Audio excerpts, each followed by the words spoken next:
خب امروز طرز پخت قابلی رو می‌بینیم. اول از همه گوشتا رو شسته و همراه روغن سرخ می‌کنم، از خاطری که مخامی گوشت گرفتش نه. همراه روغن که سرخ کنی. بعد وقت که سرخ شد پیاز که هم می‌بینید ریزه کردم، همراه سیر اضافه می‌کنم درشیم. باز شور میدیم. البته ما مهمان داشتم، از خاطر گوشتی که سرخ کردم خیلی زیاد بود. با شما دیگه به مقدار لازم دیگه.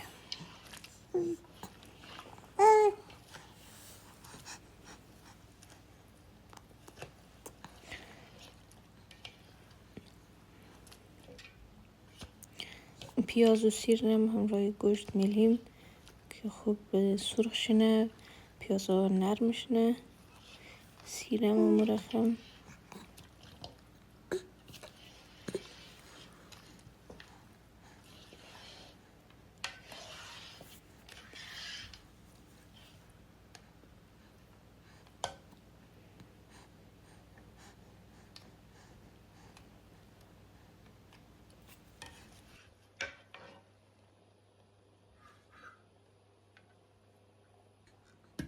و سرش محکم کده میلیم تا اینا سرخ و نرم شنه. و یک قسمت هم پیاز و سیر نرم شده. باز نمک اضافه می‌کنم به مقدار لازم.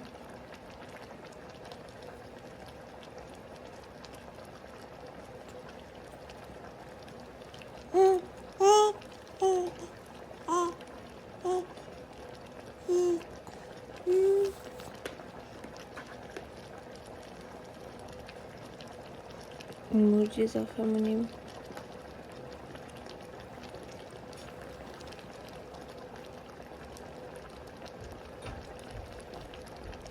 خب نمک و مرچ و یک رقم مواد قابلی در اینجا هست، از و زرچوبه. اگر تخم گشنیز داشتید تخم گشنیز اینا رو همش اضافه می‌کنیم و شور میدیم که ببینه یک کمک نماک اینا داخل گوشت بره و مزه او رو بال کنه.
در یک قسمت هم همه مواد ها خب سرخ شده و تفتیده شده و باز آب اضافه منیم به مقداری لازم و ضروره. اگه دیدیم باز بدن آبش کم شد و گوشت پخته نشد میتونیم باز دوباره آب اضافه کنیم تا گوشت از ما آماده میشه. در این طرفشی پیاز پیاز میگیم زردگاهی که خودم ریزه کردم اونا رو سرخ می‌کنیم. البته باز بعضیا شکرم اضافه مونه، ولی خب ما شکر اضافه نکردم از خاطر که زردگاه من خیلی زیاد بود. زو خاطر ده یک دنه نمیشد، یک دنه سرخ نمیشد. باز هر دفعه او رقم اضافه کردم بازو شکر مو سوخت. و شما میتونید دیدید که زرده و کشمش کم بود همش داخل یک دیگی چیزی که بانید میتونید شکر از چیزای اضافه کنید و کمی ایل. اون خمام خوشمزه ترم میه. ده خوب از من نشد دیگه. ایمینم که زردگاه خوب سور شده، نرم شده دیگه، خوب زردم شده.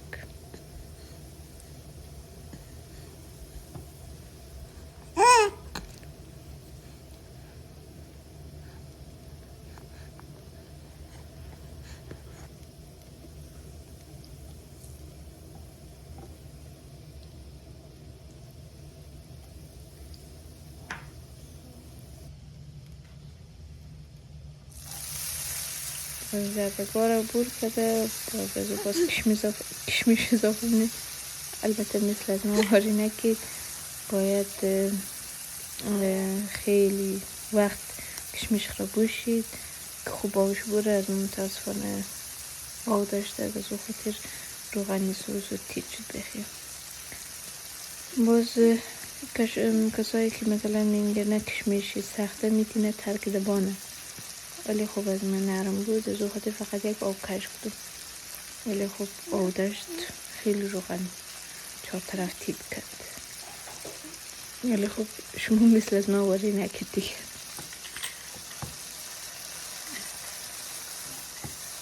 دمو روغنی که زردگ رو سرخ دادیم میتونیم کشمش رو دمونش سرخ کنیم.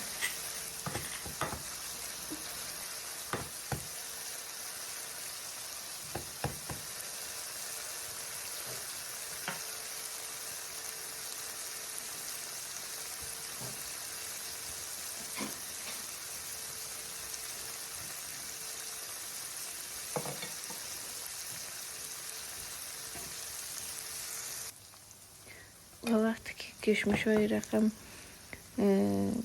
پخانه شد یعنی آماده دیگه باید بور کنیم. از این بیشتر نیلیم که چون موسیزه بازو سوخت دیگه از این تلخ میده. خوب زردک و کشمشم که آماده شد یک قسمتم برنده ترک دادم خیلی نرم شد. باز گرفتم آکش کدم برنج را کمک نرم تر شنه. یک قسمتم که یک لایه برنج شو کدم باز از پاس گوشت و زردک و کشمش اضافه کدم.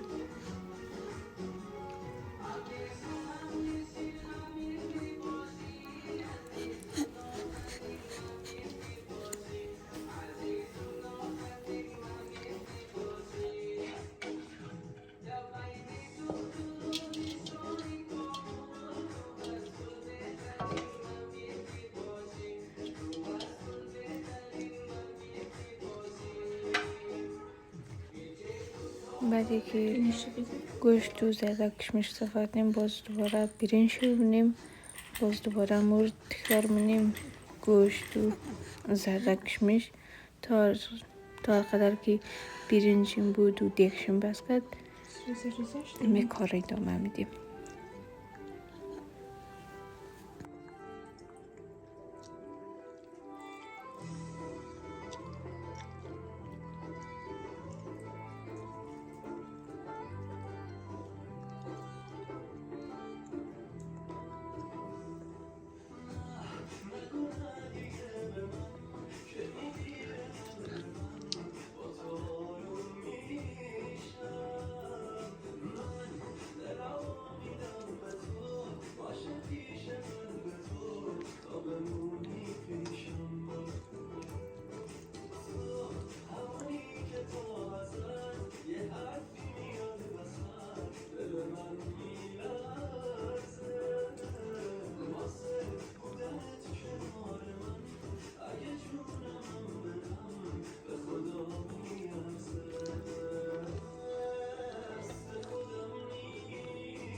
دقیقه آخرم دیگه آبی که از گوشت مانده بود از او اضافه منیم، چون مزه برنج را خوبش مونه.